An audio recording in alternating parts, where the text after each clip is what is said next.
Assalamualaikum. Welcome back with the exercise 6.4 chapter number 6 first year. अब इसमें हम exercise 6.4 start करने जा रहे हैं। एक्सरसाइज 6.1 आपने की, 6.2 की, 6.3 की, अब हम 6.4 पर आ गए हैं।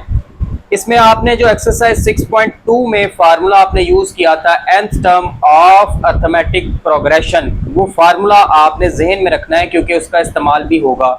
वो फार्मूला आपका था a n is equal to a one plus n minus one d. वो हम एक्सरसाइज में डिस्कस कर चुके हैं। अगर आपने नहीं देखी तो वो एक्सरसाइज ज़रूर देखें, उसको ज़रूर सॉल्व करें क्योंकि वो फार्मूला भी इसमें यूज़ होगा। अब हम स्टार्ट करने जा रहे हैं एक्सरसाइज 6.4 और एक्सरसाइज 6.4 में देखें आपका जो टॉपिक है वो है अरिथमेटिक सीरीज का। अब अरिथमेटिक सीरीज क्या है, इसकी डेफिनेशन में लिखा हुआ है sum of indicated terms of arithmetic progression is called arithmetic series. कि जब आप अरिथमेटिक प्रोग्रेशन की दी गई टर्म्स का सम कर लें, ऐड कर लें उनको, तो वो आपकी अरिथमेटिक सीरीज बन जाती है। ठीक है, यहाँ पे वर्ड है इंडिकेटेड। इंडिकेटेड का मतलब है जितनी टर्म्स वो आपको कहे, जितनी टर्म्स उसने दी हो, अगर आप अरिथमेटिक प्रोग्रेशन की उन टर्म्स का सम कर दें तो वो अरिथमेटिक सीरीज बन जाती है। अब अरिथमेटिक प्रोग्रेशन और अरिथमेटिक सीरीज में फर्क होता है।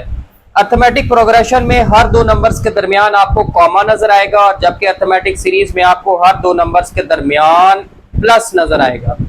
अगर आपको दो नंबर्स के दरमियान प्लस नजर आ रहा हो तो आप समझ जाए वो अरिथमेटिक सीरीज दी हुई है, और अगर दो नंबर्स के दरमियान आपको कॉमाज नजर आए तो आप समझ जाइएगा कि उसने आपको अरिथमेटिक प्रोग्रेशन दिया हुआ है। तो बहरहाल अब यहाँ पर दो तरह के फार्मूले जो आपने ज़हन में रखने हैं। पहला फार्मूला है एस एन। एस का मतलब है सम और एन का मतलब है एन टर्म्स का सम। तो हमारे पास अरिथमेटिक सीरीज के एन टर्म्स का, यानी कि n terms means any terms, दो टर्म्स, पांच टर्म, 10 टर्म, जितने भी टर्म्स हैं, आपने अगर अरिथमेटिक प्रोग्रेशन की एन टर्म्स का सम करना हो तो उसका फार्मूला एक तो ये है S n is equal to n by two a one plus a n. अब जेन में आपने ये रखना है कि ये फार्मूला आपने तब यूज करना है जब आपको आखिरी टर्म मालूम हो, यानी कि जिस टर्म तक आपने सॉल्व करना है, अगर आपको वो लास्ट टर्म भी पता है तो आप ये वाला फार्मूला यूज करेंगे। दूसरा फार्मूला है S n is equal to n by two two a one plus n minus one d. ये आपने फार्मूला तब यूज करना है जब आपको ये ना पता हो कि आखिरी टर्म क्या है, जहां तक आपने सम करना है वो आखिरी टर्म आपको मालूम ना हो, तो फिर आप ये वाला फार्मूला यूज करेंगे। इनमें चीजें वही है, ए वन आपकी फर्स्ट टर्म है, एन आपकी नंबर ऑफ टर्म्स है, डी आपका कॉमन डिफरेंस है, और यहाँ पर ए एन आ गया तो ये आपकी उस सीरीज की आखिरी टर्म होगी जहां तक आपने सम करना होगा, तो यहाँ पे ए एन आपकी वो लास्ट टर्म होगी। तो इन्हीं दो फार्मूलों को आप प्रैक्टिस करेंगे। तो आप सबसे पहले आ जाए क्वेश्चन नंबर 1 पे। अब क्वेश्चन नंबर 1 में उसने आपको सीरीज दी है, उसने कहा है सम द सीरीज, कि जो सीरीज दी हुई है आप उसका सम करें। और पहले पार्ट में लिखा हुआ है 3 प्लस 6 प्लस 9 अप टू 820। अब 820 से क्या मतलब है कि आपने 20 टर्म्स तक सम करना है, 20 टर्म्स का सम करना है। तो आप देख सकते हैं आपने 20 टर्म तक सम तो करना है, लेकिन आपको 20वीं टर्म मालूम नहीं, आखिरी टर्म आपको मालूम नहीं। इसका मतलब पहला फार्मूला यूज नहीं होगा, दूसरा यूज होगा। अब हम इसको किस तरह से सॉल्व करेंगे, बहुत ही आसान है। थोड़ा सा आप डाटा के ऊपर गौर करें तो यहाँ पर आपको वाजे नजर आता है कि a1 की वैल्यू आपके पास क्या बन रही है। a1 की वैल्यू आपको मिल रही है 3, और अगर आप कॉमन डिफरेंस निकालना चाहें वो भी निकाल सकते हैं इन दो टर्म्स के दरमियान। उसका फार्मूला होता है second term minus first term, 6 minus 3, जवाब आ गया 3। उसके बाद क्योंकि आपने 20 टर्म्स तक सम करना है तो n की वैल्यू आपको मिल गई 20। तो ये आपके पास डाटा कंप्लीट हो चुका है। फार्मूला कौन सा यूज करेंगे, दूसरे वाला, क्योंकि हमें आखिरी टर्म मालूम नहीं है। वो होता है n by two two a one plus n minus one d. अब आप इसमें जस्ट वैल्यूज पुट करें और सॉल्व कर लें। n की जगह पे आ जाएगा 20, S 20, 20 by two, 2 into 3 plus 20 minus 1, और d की जगह पे आ जाएगा 3। तो ये डिवाइड होके 10 आ गया। तो आपके पास बना S20 is equal to 10 into 6 plus 19 into 3। S20 is equal to 10, 6 plus 57। S20 is equal to 10 into 63। और आपने जब इनको मल्टीप्लाई किया तो जवाब आ गया 630। तो ये ले 20 टर्म्स का आपने सम निकाल लिया। अब आप इसके दूसरे पार्ट पर आ जाएं। अब उसमें उसने आपको सीरीज दी है 4/√5 प्लस √5 प्लस 6/√5 और उसने आपके n टर्म तक सम मांगा है। ठीक है, आप देखिए वैल्यू कहां तक है, ए एन तक। अब आपको ए एन यानी कि लास्ट टर्म मालूम नहीं है, फार्मूला फिर दूसरे नंबर वाला यूज होगा। और अब सबसे पहले आप इसमें से भी डाटा निकाल लें। तो देखिए आपके पास पहली टर्म क्या आ रही है, पहली टर्म आ रही है 4/√5।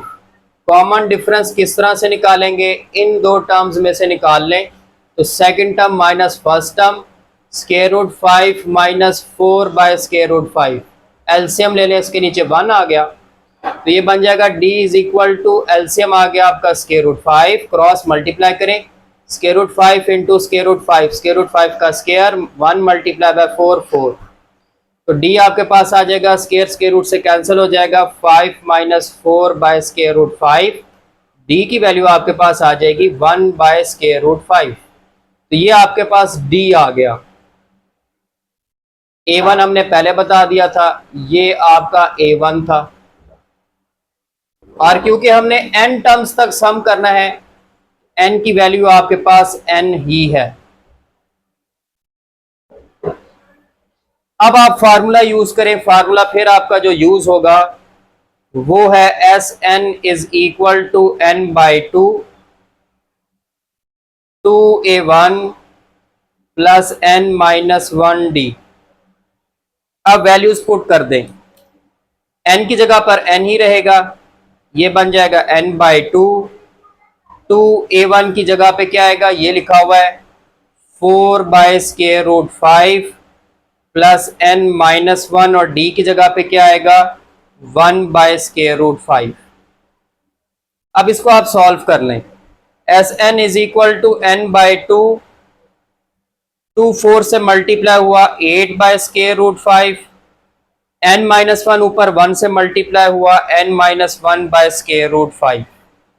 इन दोनों का एलसीएम ले लें। Sn is equal to n/2, LCM आ गया आपके पास √5, 8 प्लस n-1। हाँ जी, 8-1 आपके पास क्या आ गया, तो ये बन जाएगा n। आप इसको सॉल्व करके इसके साथ ही लिख लें, 7 plus n divided by 2 into √5, 2 को √5 के साथ मिला के लिख दें। तो ये आपके पास हो गया आपका क्वेश्चन नंबर 1। इसी तरह आगे चलते हैं क्वेश्चन नंबर 2 की तरफ। अब क्वेश्चन नंबर 2 में उसने कहा है फाइंड Sn। Sn से का मतलब फिर वही है कि आपने सम निकालना है, जितनी टर्म्स उसने कही है उतनी टर्म्स का आपने सम निकालना है, Sn सम निकालना है। अब उसमें पहले पार्ट में उसने आपको a1 दे दिया है 4, n दे दिया है 25 और an दे दिया है 100। तो आप देखिए डाटा पहले ही आपके सामने है।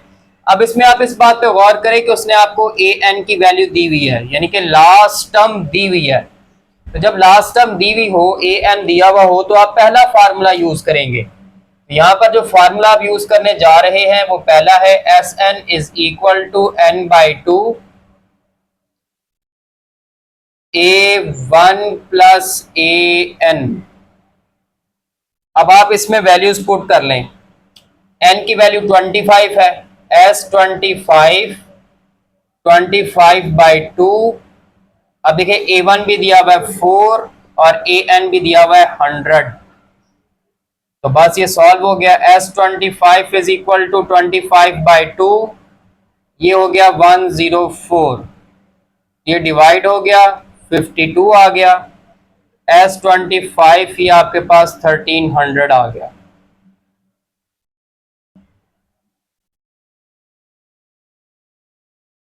तो अब आप आ जाए दूसरे पार्ट पे। दूसरे पार्ट में a1 दिया हुआ है 40, n दिया हुआ है 20 और d दिया हुआ है -3। अब इसमें क्योंकि आपको लास्ट टर्म नहीं मालूम, तो हम कौन सा फार्मूला यूज करेंगे जो पहले नंबर पे आपने पढ़ा, वो है Sn is equal to n/2 2a1 plus n-1d।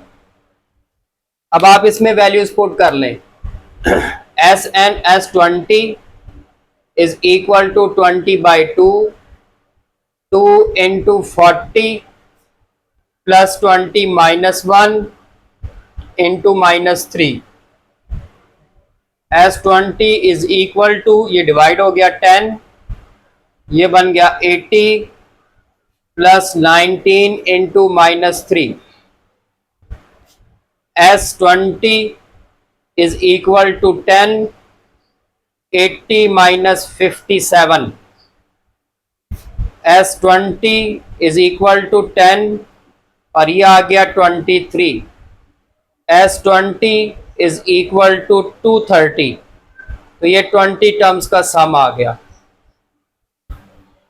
अब आप आ जाए थर्ड पार्ट पे। थर्ड पार्ट थोड़ा सा टेक्निकल है क्योंकि इसमें एक प्रॉब्लम आ गई है। आप देखिए डाटा में उसने आपको क्या दिया हुआ है, ए एन दिया हुआ है 52, एन दिया हुआ है 21, डी दिया हुआ है -4। अब जो आपने दोनों फार्मूले पढ़े हैं सम के, उनमें A1 आता है और यहाँ पर कहीं पर भी A1 मौजूद नहीं। तो हमारे लिए सबसे बड़ा चैलेंज इसमें क्या है कि हमें A1 मालूम नहीं जो कि फार्मूले में आता है। अब उसके लिए आप क्या करेंगे, उसके लिए आप ये वाली वैल्यू उठाएंगे। क्या दिया हुआ है, दिया हुआ है AN इज इक्वल टू 52, ये दिया हुआ है आपको, आप देख सकते हैं।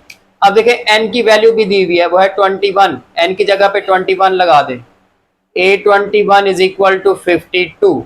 अब आप एक्सरसाइज 6.2 के फार्मूले को रिकॉल करें कि A21 लिखा हुआ है तो उसको हम लिख सकते हैं A1 प्लस 20D। ये उसमें मैंने बताया था कि यहाँ पे नंबर अगर 21 आ रहा है तो D के साथ जो है एक नंबर कम कर दें। 21 है तो D के साथ 20 आएगा, A1 प्लस 20D। अब D की वैल्यू आपको मालूम है, वो भी पुट कर दें। A1 plus 20 into -4 is equal to 52। ये बन गया A1 minus 80 is equal to 52, -80 इधर ले आए। A1 is equal to 52 plus 80 और A1 आपके पास आ जाएगा 132। तो हमने A1 निकाल लिया।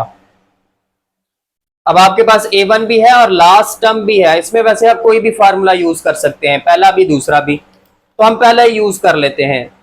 हमें पहला फार्मूला पता है Sn is equal to n/2 A1 plus AN। Bracket से परेशान नहीं होना, कभी मैं स्क्वायर ब्रैकेट लगा रहा हूं तो कभी राउंड लगा रहा हूं, इससे परेशान नहीं होना, कोई भी लगा सकते हैं। अब वैल्यूज पुट करें। n की वैल्यू आपके पास 21 है, S21 21/2, A1 आपने निकाला 132 और AN आपने निकाला है वो है 52। तो ये बन गया S21 इज इक्वल टू 21/2 और ये कितना बन गया 184। डिवाइड कर लें, 92 आ गया, 21 को 92 से मल्टीप्लाई कर लें 1932। तो ये आपके पास 21 टर्म्स का सम भी आ गया। तो ये हो गया आपका क्वेश्चन नंबर 2। अच्छा जी, अब आप आ जाए क्वेश्चन नंबर 3 की तरफ।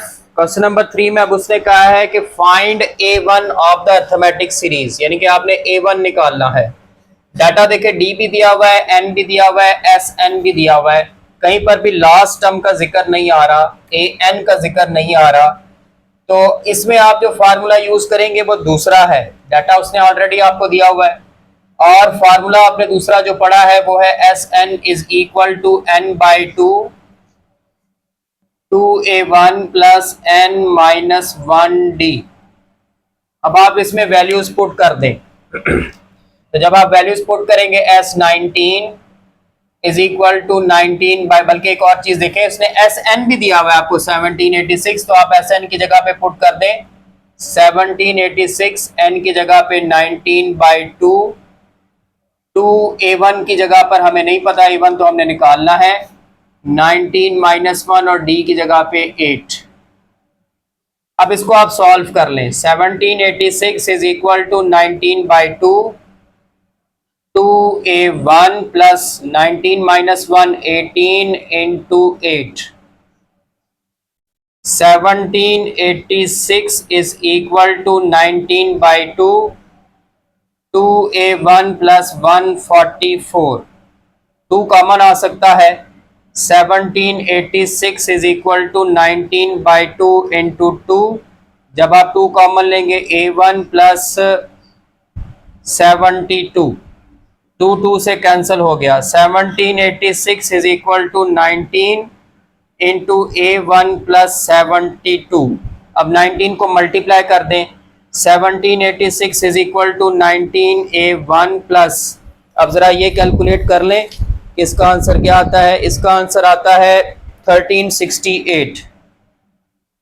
अब ये इधर ला के माइनस कर दें। 1786 minus 1368 is equal to 19A1। इन दोनों को माइनस करेंगे तो हमारे पास वैल्यू आएगी 418। 418 इज इक्वल टू 19A1। 19 को इधर ला के डिवाइड कर दें। 418 divided by 19 is equal to A1, तो ये 22 आ जाएगा। लो जी, A1 की आपको वैल्यू मिल गई 22। तो ये हो गया आपका क्वेश्चन नंबर 3। अब देखें आपका क्वेश्चन नंबर 4 आ गया। अब क्वेश्चन नंबर 4 में उसने कहा है how many term of the series. अब यहां पे लिखा हुआ है how many terms. How many terms से क्या मुराद है कि आपने नंबर ऑफ टर्म्स निकाल ली है, तो ये आपको इंडिकेट कर रहा है कि आपने असल में n निकालना है। ठीक हो गया, तो you have to find n। अब उसने आपको प्रोग्रेस सीरीज दे दी है 96 plus 93 plus 90 up to so on, और फिर आगे लिखा है टू अमाउंट 1071। अब अमाउंट क्या होता है, ये टोटल होता है, यानी कि सम होता है। तो बेसिकली ये जो 1071 है ये आपके पास Sn है। तो अगर आप थोड़ा सा डाटा की तरफ देखें तो आपको पहली टर्म भी मालूम है। पहली टर्म है आपके पास 96। कॉमन डिफरेंस भी आप निकाल सकते हैं इन दोनों टर्म। पहली दो टर्म्स ले लें। 93 माइनस 96 जवाब आएगा -3। फिर आपको Sn भी मालूम है 1071, और आपका टारगेट है कि आपने फाइंड करना है n। अब देखें हमारे पास फार्मूला जो हम इसमें यूज करेंगे, हमारे पास फार्मूला है दूसरे नंबर पे Sn is equal to n by 2 2A1 plus n minus 1d। अब आप इसमें वैल्यूज पुट कर लें। Sn आपको पता है 1071, n बाई 2 2A1 की जगह पे 96 प्लस n माइनस 1 और d की जगह पे -3। 1071 is equal to n by 2। 96 multiply by 2 क्या आएगा, 96 को मल्टीप्लाई करेंगे 2 से 192 -3n plus 3। 1071 is equal to n by 2। अच्छा जी, 192 प्लस 3 195 -3n। अब ना हमारे पास यहाँ से जो है वो 2 तो कॉमन आ नहीं रहा, तो 2 को हम इधर ले जाके मल्टीप्लाई कर देते हैं 1071 से। तो जब मल्टीप्लाई करेंगे तो 2142 आ जाएगा, 2142। तो 2142 इज इक्वल टू n, और यहाँ पर रह गया 195 -3n। तो 2142 is equal to 195n minus 3n square. n को मल्टीप्लाई कर दिया। अब ये दोनों टर्म्स इधर ले हैं। जब ये दोनों टर्म्स आप इधर लेकर आएंगे तो इन दोनों के साइन चेंज हो जाएंगे। तो ये -3n स्क्वायर इधर आके +3n स्क्वायर हो जाएगा। ये प्लस 195n है, इधर आके -195n हो जाएगा, और ये एज इट इज रहेगा 2142 इज इक्वल टू 0। वैसे इसके डायरेक्ट फैक्टर्स भी बन सकते हैं, वो बनते हैं 14 और 51, 14 और 51। अगर आपको ना समझ आए तो इसका आसान हल ये है कि आप इस पे क्वाड्रेटिक फार्मूला लगा लें। वैसे तो आई थिंक इसमें से 3 कॉमन भी आता है। अगर हम 3 कॉमन ले लें तो ये बन जाएगा n स्क्वायर, और ये डिवाइड कर लें तो हमारे पास क्या आता है, मैंने आई थिंक कॉमन लिया हुआ है, नहीं मैंने कॉमन नहीं लिया, मैंने डायरेक्ट ही किया हुआ है, आप भी डायरेक्ट ही कर लें। तो यहाँ पर देखिए a की वैल्यू आपके पास बन गई है 3, b की वैल्यू बन गई है -195, c की वैल्यू बन गई है 2142।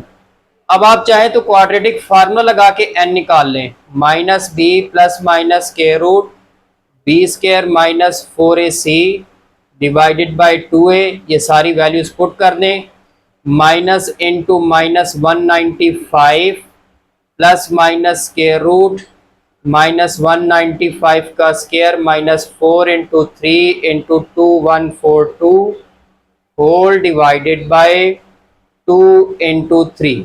अब इसको आप सॉल्व कर लें तब भी n मिल जाएगा। तो एक तो तरीकाकार ये है कि आप क्वाड्रेटिक फार्मूला अप्लाई कर लें और क्वाड्रेटिक फार्मूला अप्लाई करके आप n की वैल्यू निकाल लें, इससे भी आपको n की वैल्यूज मिल जाएंगी। दूसरा ये कि अगर आपको समझ आ जाए तो आप फैक्टराइज कर लें। इक्वेशन लिखी हुई है 3n square minus 195n plus 2142 is equal to 0। तो इसके जो फैक्टर्स बनते हैं इसके लिए तो आपको 3 कॉमन लेना पड़ेगा। 3 कॉमन लेंगे n स्क्वायर और 195 में से 3 कॉमन ले लें, कितना आएगा 365n प्लस इधर से भी डिवाइड कर लें 3 से, तो 7 0 नहीं 1 6 इज इक्वल टू 0। तो ये आपके पास आ जाएगा n square minus 65n plus 716 is equal to 0। या फिर भी देख लीजिएगा डिवाइड करके यही आ रहा है। तो 3 7 बार 21, फिर 3 1 बार 3 और 12 3 6। अब आपके पास फैक्टर्स क्या बनते हैं, n square minus 51n minus 14n plus 716 is equal to 0। तो n कॉमन लेंगे, n माइनस 51 आ जाएगा, माइनस 14 कॉमन लेंगे n माइनस 51 आ जाएगा। आपके पास एक आएगा n माइनस 51 और एक आ जाएगा n माइनस 14। तो यहाँ से एक n की वैल्यू आपको मिल जाएगी 51, मैंने डायरेक्ट लिखी है, और एक n की वैल्यू मिल जाएगी 14। तो ये आपकी n की वैल्यूज आ गई हैं। ये आपका क्वेश्चन नंबर 4 हो गया। एक मिनट बेटे, यहाँ पे एक मिस्टेक हो गई, यहाँ पे 714 नहीं 712 आता है, 714 आता है, 714। ठीक हो गया। 3 7s are 21, 3 1s are 3, तो 12 बचेगा, 3 4s are 12।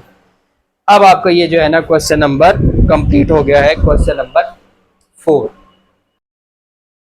अब आ जा क्वेश्चन नंबर 5 की जानिब। क्वेश्चन नंबर 5 में कहता है कि if 3 sides of right triangle of perimeter 36 centimetre are in AP, find them. कहता है कि एक राइट ट्राइंगल की जो 3 साइड्स हैं वो अर्थमेटिक प्रोग्रेशन बना रही हैं, और ये भी उसने बता दिया कि उस ट्राइंगल का जो पेरीमीटर है वो 36 सेंटीमीटर है। कहता है कि आप वो साइड्स मालूम करके दें। तो ये क्वेश्चन आप किस तरह से करेंगे, तो सबसे पहले तो हम वो 3 साइड सपोज करेंगे। तो आप यहां पे लिखेंगे लेट फर्स्ट साइड, और वो आप ले लें a minus D. Second side, इस तरह का एक क्वेश्चन आपने पहले भी किया था, दैट इज a। और third side, that is a plus D. ये आपने 3 साइड सपोज कर ली है। आप देखें इन तीनों में a का फर्क है। आप इसमें पहली में a ऐड करेंगे, ये दूसरी बन जाएगी, दूसरी में पहली में d ऐड करेंगे, दूसरी बन जाएगी, दूसरी में d ऐड करेंगे, तीसरी बन जाएगी। अब सबसे पहली बात यह कि उसने बताया कि इसका पेरीमीटर जो है वो 36 है। Perimeter is equal to 36। ठीक है, पेरीमीटर कैसे मिलता है? पेरीमीटर आप तीनों ट्राइंगल की तीनों साइड्स को ऐड कर लें तो पेरीमीटर मिल जाता है। तो आप इन तीनों साइड्स को ऐड कर दें, a minus D plus A plus A plus D बराबर हो गया 36 के। डी से कैंसिल हो गया, 3a is equal to 36, a is equal to 36 by 3, a is equal to 12। आपको a मिल गया। ठीक हो गया। अब देखें आप ये ए की वैल्यू इसमें पुट कर दें तो आपकी साइड्स क्या बनेगी? जो आपकी फर्स्ट साइड बनेगी वो बन जाएगी 12 माइनस डी। जो आपकी सेकंड साइड है वो है ही ए थी तो वो बन जाएगी 12, और जो आपकी थर्ड साइड है वो थी ए प्लस डी तो वो बन जाएगी 12 प्लस डी। अभी इसमें डी हमें मालूम नहीं है। अब देखिए ये तीनों साइडें मिलके एक राइट ट्रायंगल बना रही हैं, और राइट ट्रायंगल की सबसे बड़ी साइड हाइपोटेन्यूस होती है। और आप देखें इन तीनों में से सबसे बड़ी साइड कौन सी है? थर्ड साइड है, 12 प्लस डी। ये 12 है, ये इसमें से पहले ही डी माइनस हो रहा है, ये छोटी सबसे छोटी हो गई, ये उससे बड़ी, ये उससे बड़ी। सबसे बड़ी साइड थर्ड साइड है तो ये आपकी हाइपोटेन्यूस बनती है। तो यहां पर लिखेंगे कि ये आपकी हाइपोटेन्यूस क्या है? हाइपोटेन्यूस आपकी बनती है 12 प्लस डी। अब आपकी बाकी की जो दो साइड्स हैं उसमें से आप किसी को भी बेस कह लें, किसी को भी परपेंडिकुलर कह लें। फर्ज कर लें जी बेस हम ले लेते हैं वो 12 है, और जो परपेंडिकुलर है वो हम ले लेते हैं 12 माइनस डी। बेस और परपेंडिकुलर ये कोई भी हो सकती है, इसमें फर्क नहीं है, लेकिन सबसे बड़ी साइड हाइपोटेन्यूस होती है। तो हमें हाइपोटेन्यूस, बेस और परपेंडिकुलर पता है, तो यहां से हम पाइथागोरस थ्योरम की हेल्प ले लेंगे। Pythagoras theorem. पाइथागोरस थ्योरम क्या होता है? हाइपोटेन्यूस का square is equal to base का स्क्वायर प्लस परपेंडिकुलर का स्क्वायर। अब आप इसमें वैल्यूज पुट करें। 12 प्लस डी का स्क्वायर इज इक्वल टू 12 का स्क्वायर प्लस 12 माइनस डी का स्क्वायर। तो ये हो गया 144 प्लस डी स्क्वायर प्लस 24डी। ये हो गया 144 plus 144 plus D square minus 24डी। ये मैंने फार्मूले ओपन कर लिए, ये सारी टर्म्स आप इधर ले आए। 144 प्लस डी स्क्वायर प्लस 24डी minus 144 minus 144 minus D square plus 24डी इज इक्वल टू 0। तो एक 144 एक 144 से कैंसिल हो गया, plus D square minus D square से कैंसिल हो गया। ये आपके पास आ गया 48d इज इक्वल 48d माइनस 144 is equal to 0। 48d is equal to 144, d is equal to 144 divided by 48, और d इज इक्वल टू, मेरे ख्याल से ये डिवाइड होता है जी, होता है, और जवाब आएगा 3। तो d भी मिल गया। अब a भी पता है, d भी पता है। अब आप बता सकते हैं फर्स्ट साइड क्या थी हमारी? वैसे तो हम उसमें a पुट कर चुके हैं, लेकिन दोबारा लिख लेते हैं। a माइनस डी थी, a आया था 12, d आया 3, 9 आ गई। सेकंड साइड हमारे पास क्या थी? वो थी a, वो हो गया 12। थर्ड साइड हमारे पास क्या थी? थर्ड साइड थी हमारे पास a प्लस डी, तो वो हो गया 12 प्लस 3 इज इक्वल टू 15। ठीक हो गया जी। तो ये आपकी वो तीनों साइडें आ गई हैं। यहाँ पर हो गया आपका क्वेश्चन 5। अब अगली वीडियो में मिलेंगे नेक्स्ट क्वेश्चंस के साथ, तब तक के लिए अल्लाह हाफ़िज़।